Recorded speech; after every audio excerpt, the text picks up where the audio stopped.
सच्चो सतराम। कृपया इस चैनल को सब्सक्राइब करें और बेल आइकन को प्रेस करना ना भूलें। धन्यवाद। सच्चो सतराम। साई विस्पत यानी उन्हीं सच साईं जी रहमतुन सा पंहिंजो पाण खे साओ सताबो कर, पंहिंजे जीवन खे खुश ऐं खुशहाल बणाए, पंहिंजो पाण खे भागन सां भर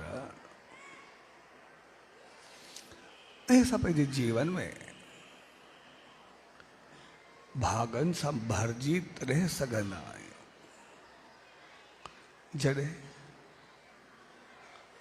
असांजा कारे भागन भरिया हूंदा, जॾहिं सॼा अमल ऐं हालात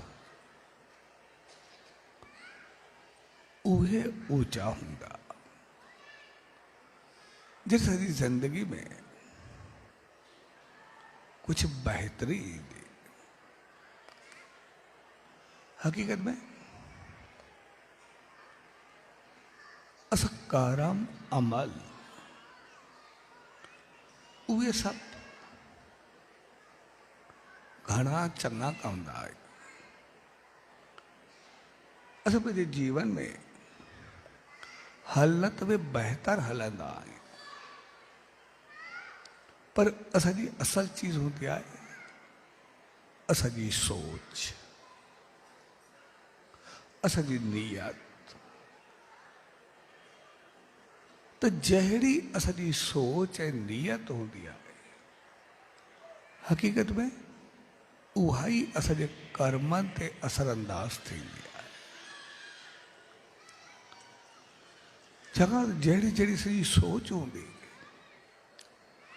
असां ॻाल्हाईंदा त अहिड़ो आहे, ऐं पोइ जहिड़ा ॻाल्हाईंदा आहियूं तहिड़ा कर्म कंदा आहियूं, ऐं जहिड़ा कर्म कंदा आहियूं तहिड़ो फल मिलंदो।